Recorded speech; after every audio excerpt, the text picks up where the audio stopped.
Well, joining us now, a guy that certainly is no stranger to rubbing is racing. That's what NASCAR is all about, is the winner from Thursday night's Blue Ox 100, the K&N Fielders Pro Series East race for NASCAR.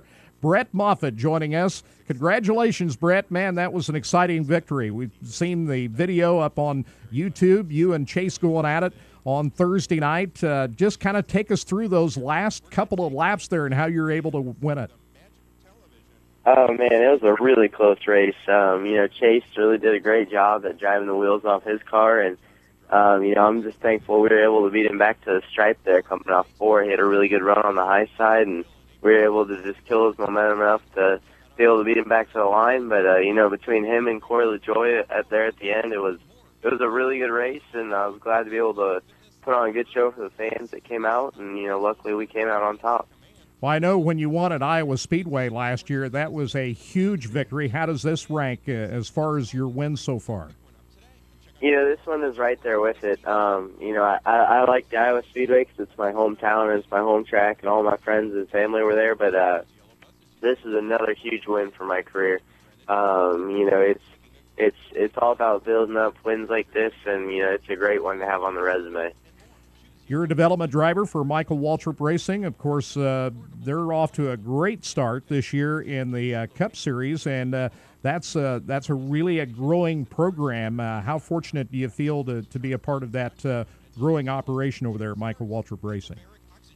It's really the way they have turned that team around this year is amazing. So it's unreal to be able to work with them still, and Ty Norris, he's always joking around with me over there, and it's really just a great group of people more than anything, and that's where they're finding so much success is in their people. And it's best of luck to them the rest of this weekend and the rest of this year. And I look forward to hopefully being able to work with them in the future. Tell us about this team you're driving for in the K&N series. Just the people that help you out on this car. HRE is Hattori Racing Enterprises, and that's the thing about winning this weekend was not only is it a new team, but starting January 15th, we had absolutely nothing. We had a shop with no tools in it or nothing, and to come from that to already winning a race this year is unreal, and that just shows the hard work and the determination by all the guys, and Andy Santerre and Dave McCarty, and hats off to them, and hopefully we can go get a couple more. What is the most you've learned by running this K&N series? It's just close, hard racing. You really learn how hard you can push it, and you learn a lot about how hard you can race with certain people. It's a really competitive series, and it's always going to be door-to-door racing. It's always short track racing, and luckily we get to go to a few of the bigger tracks like Iowa and Dover, but for the most part, it's just your regular grassroots racing, and that's where it's all fun. Well, you've had a great deal of success in this series so far. A lot of the different racetracks where the Cup Series ran out. I know you've been successful at places like Dover. That's been a pretty big racetrack, and that's got to be a tough racetrack to get around. But you won there. Yeah, Dover is a blast for me. It's an intimidating track, and the first time I went there it was, but also the first time I went there I won. So. It's just really fun to be able to go there and be able to go there on a Cup weekend when all the big guys are there, and you're putting on a show for a lot of people watching, and it's just an unreal feeling of how fast you're going around there. And qualifying, we don't even lift all the way out of the throttle, and it's kind of one of those moments that you have that it's like, oh, I hope this works, but it always pays off, and it's just a lot of fun to be able to go there. Have you set a timetable for all the goals that you want to meet, or you just have the idea that just letting things play out is the best approach? Yeah, it really is just letting things play out. With the way the economy is and how hard it is to find sponsorship and stuff like that, it's just doing your best with what you have for now and hoping things go up. Now, you've got a few weeks yet before your next K&N race. That's going to be back home at Iowa Speedway. What do you do in the meantime? Actually, right now, I flew back to run some dirt. So, I've been working on the dirt car, trying to get that ready to go dirt racing tonight, and, we're looking forward to doing that. Well, now you open up a big can. We love dirt racing. Tell us about it. Where are you running at? See, now we got something to talk about.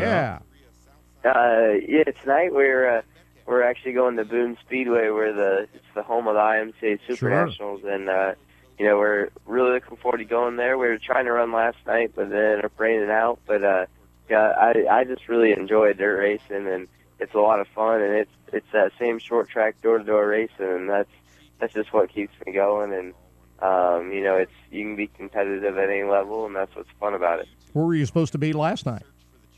Last night we were supposed to go to Marshalltown. Uh-huh. And aren't those similar type racetracks? They're very similar. The only difference is Marshalltown, it's just regular dirt, and at Boone they actually put wood chips in the dirt to try to hold the moisture in. So it makes it a little bit different racing surface, but it's still quarter-mile high bank, just on the gas and hopefully going to the front. You running a modified? Yeah, IMCA Sport Modified. Sport mod, okay. Yeah. Is it you say that's your own car, or who's that? Yeah, we've owned that for the past couple of years now, and it's whenever I get the chance to come back and do it, it's just a lot of fun to come play around it.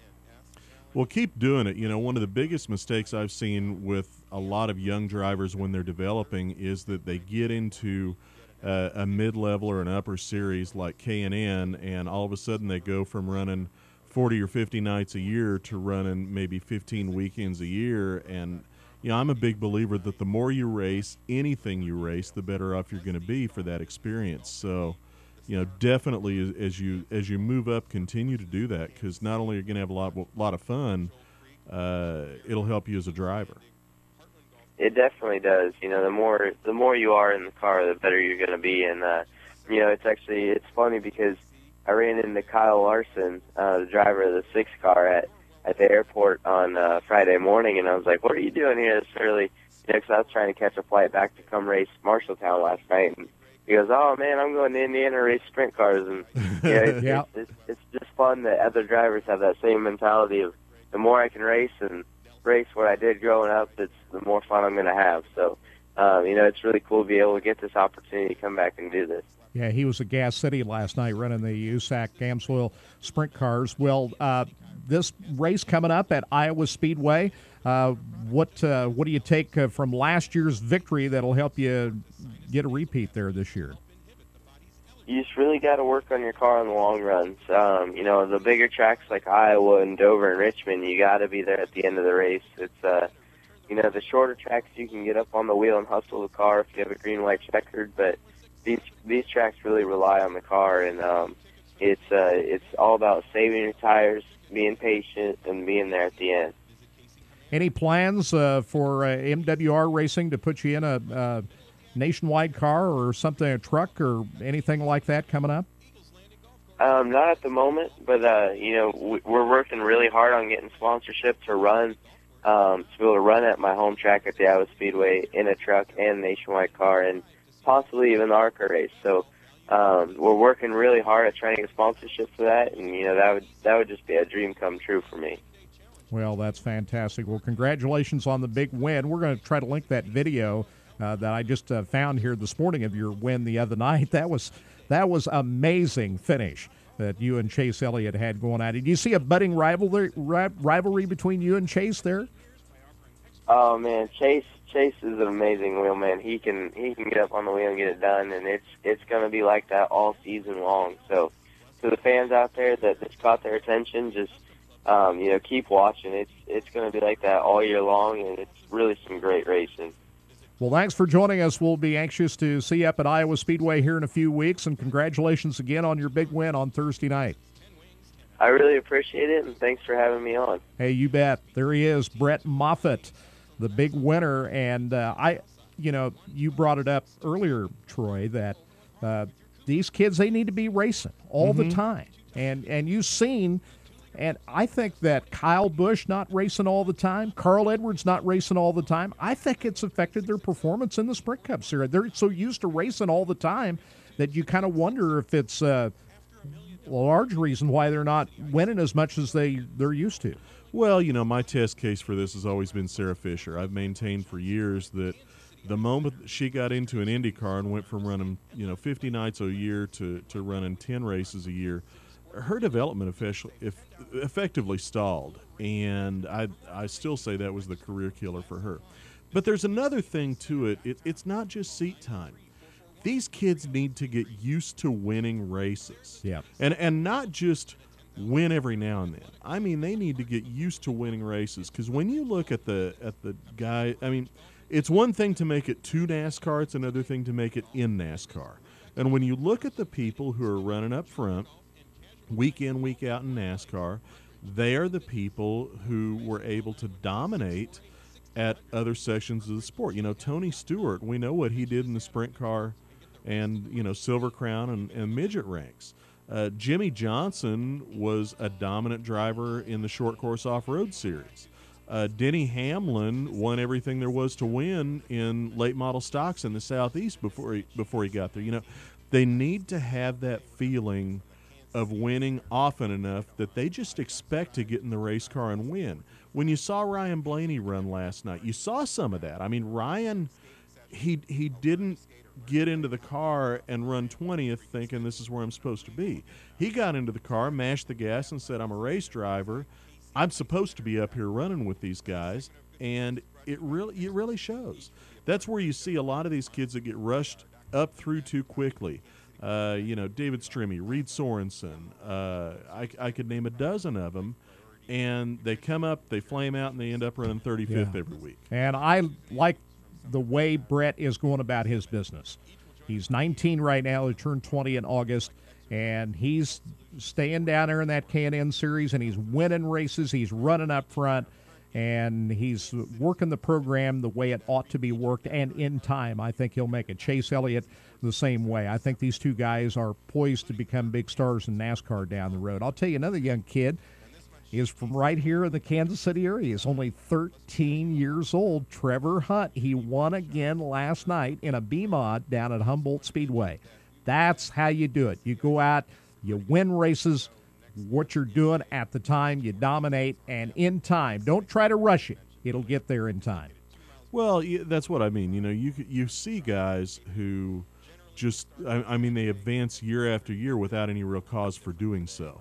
I'm going to run this series I'm going to run ARCA for a year, and I run 10th in points in ARCA. Well, I'm going to jump up to the next level. Well, okay, but if you got the money to do so, fine. But that you didn't really get yourself there in terms of your driving, and that's why I say there's a big difference between making it to NASCAR and making it in NASCAR. All right, we're going to open up the phone lines, 913-381-810. Give us your take on what we just discussed here. And what about last weekend at Kansas Speedway? Were you out there? What'd you think about the weekend? 913-381-810. Scott possibly will be joining us on Hour 2, which is exclusively on RacinBoys.com. He's going to be at the Lucas Oil ASCS event of the Rock and Roll 50 at West Memphis. We'll talk about that a little bit later on. But 913-381-810. We're coming right back.